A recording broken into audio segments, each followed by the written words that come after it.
But all right, on that note, let's get on board with our fundamental analyst for the show, Aishwarya Didich of Fident Asset Management. Aishwarya, so good to have you on the show. Good morning. Good morning. Good mornings to all the viewers. Aishwarya, what is the sense of your markets right now? Because we saw a fall yesterday, and today also we see an extension of the fall. When do you expect the markets to rebound, or are the concerns big enough to rattle markets ahead as well? So obviously, we have seen lots happening in the market, both in India as well as global. Especially, we started with when China's authority came out with a very accommodative stance on monetary policy, and we saw a very sharp, uptick in those markets where the different indices went up almost between 20%, almost 30% in his if I may use that word, around 4, 5, 6 sessions. And at the same time, we saw that geopolitical risk in the Middle East increased manifold after this Iran attacking Israel in that thing, and the expectation of Israel retaliation on that front. On plus, the data which is coming from US, all of this is giving indication that kind of a risk of scenario is building up in the market.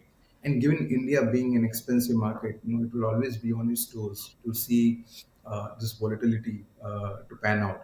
And on top of it, if you look at last 5 7 days, the two things which has primarily hit India, which has fueled the fear index in the last 1 or 2 weeks, is obviously one is the dollar index. If you see, the dollar index has strengthened, that the green currency is being considered strong given the geopolitical crisis which is brewing up in the last week or so.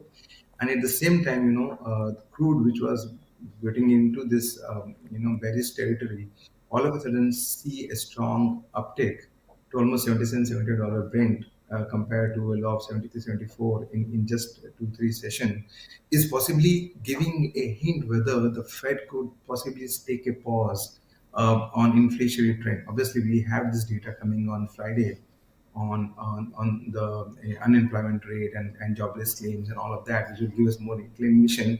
But for Asia as an area, both the dollar index, crude, and the receipt of from India to China, given the way China has created this excitement about reviving their economy, is possibly not favoring Indian market. We saw yesterday what kind of outflow that FI have sold possibly have a bearing on the market.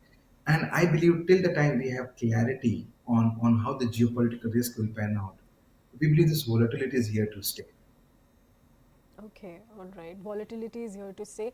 You talked about China's stimulus and the money moving out from the Indian markets as well.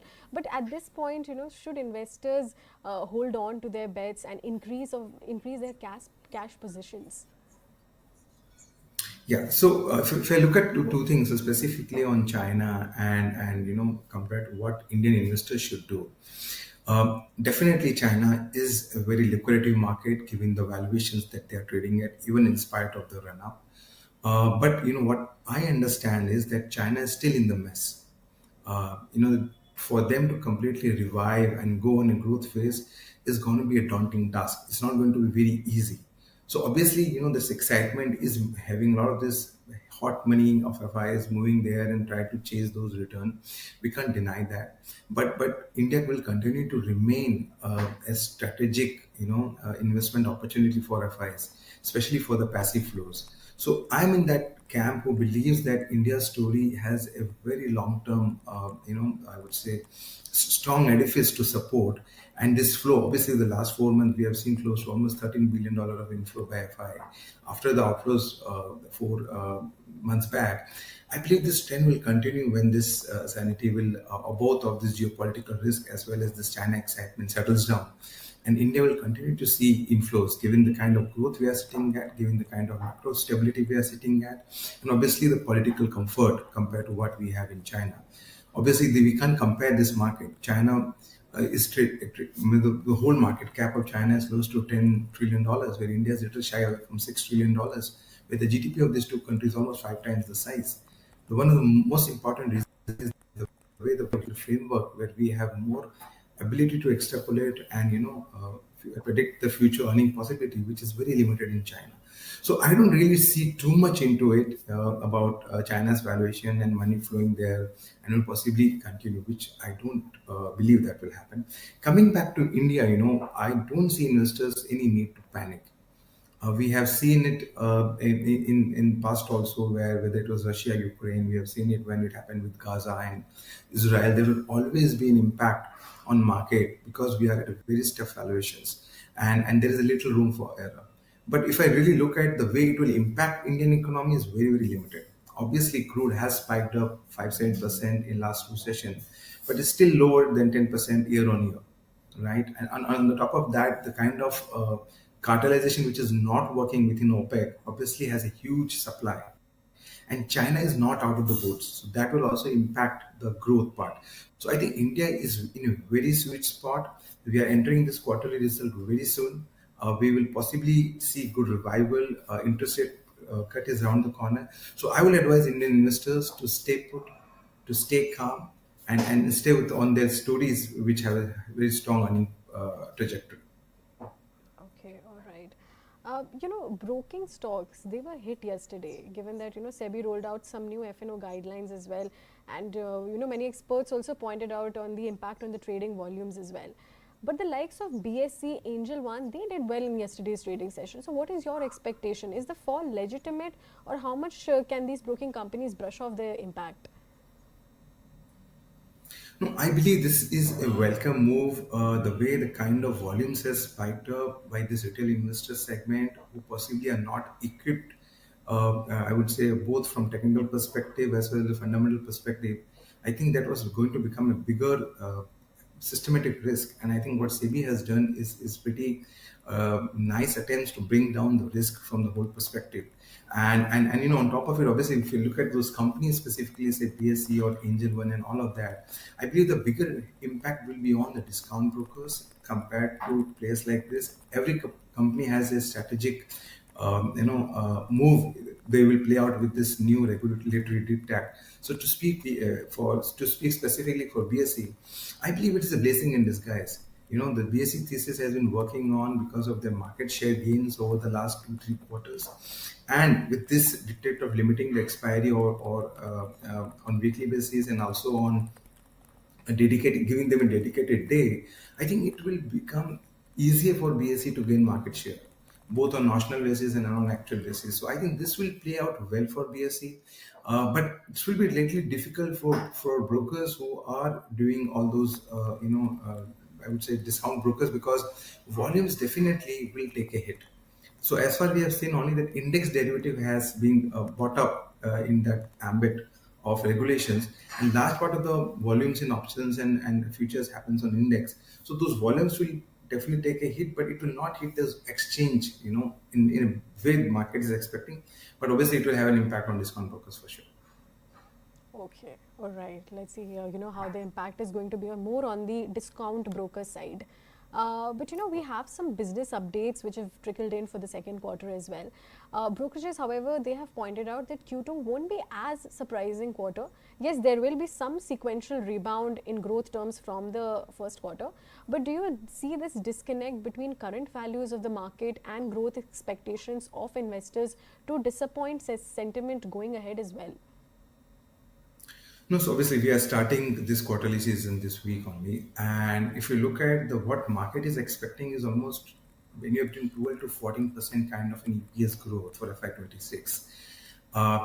The number will be above of 1100, close to 1125 kind of an EPS number for Nifty 526. But if you look at the last quarter which went by, we saw a very muted performance. So the H2 of this financial year will have to do the heavy lifting. Now, when we enter this quarter, I don't expect too much of miracle happening around. Now, we have seen so far for the likes of FMCG companies where like Dabur on a specific reason has I guided for a very muted set of numbers, whereas Medico has indicated obviously that things are not that bad. Similarly, if you have seen majority of these BFSI companies, like I think HDFC Bank also reported their pre-business update just before we start. So banking sector is also poised to report decent set of number. No fireworks is what we can. can at least see. I think the surprising thing could come from possibly from IT as an sector, and possibly from discretionary part of consumer.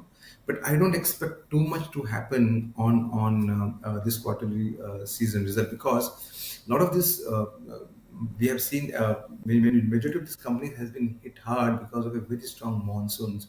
So a lot of these activities has been postponed in the last 2 to 3 months. So cement could be one of those sector, constructions, real estate. Those will get major impact from that perspective. And again, if you have seen on FMCG side, obviously growth has been decent, but there would be some commodity-led inflationary benefit, because that has gone down. So it will be sector to sector thesis playing out. But I would say we have to closely watch, not expecting too much of happening out of this quarter. But if there is not any further downturn on EPS earning growth, and we don't see those financial 26 EPS coming down in a single digit number, we are good. I think we are good with that perspective. So let's see how it pans out over the next two to three quarters. Okay, all right. But any sectors that you see could see some re-rating after the Q2 results as well? I would closely watch out for sectors in IT, as I said. I believe that is one sector where I want to see whether the discretionary part is really picking up.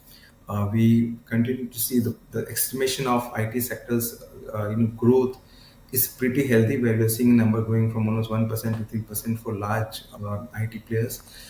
If that happens with the background of rate cut, I think IT can see some re-rating potentials. Again, I would closely watch out for chemical companies as a sector.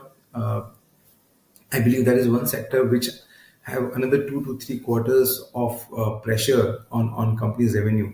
But if we see some green shoots happening across revenue growth or volumes, I believe that re-rating is pending in this particular set of companies, and that could be an area where could interest many investors there. And third would be obviously would be the discretionary pie. We are already seeing QSR companies in the last 3 4 weeks have seen a decent ramp up happening. It's basically a quasi discretionary pie. Similarly, if I see in other sectors, obviously you see the way coal tickets were sold. So there's a very strong, discretionary pie which should do well. So I would be watching closely into that segment. I believe if they perform well, that's re-rating is on the radar. Okay, so IT FMCG names that needs to be watched out.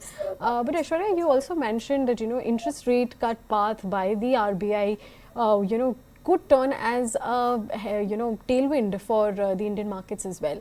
But now that the RBI MPC meet will be holding their meeting next week as well, what do you expect? Do you expect the central bank to embark on an interest rate cut path, or are they expected to delay it, maybe to the remainder of the year or next year as well?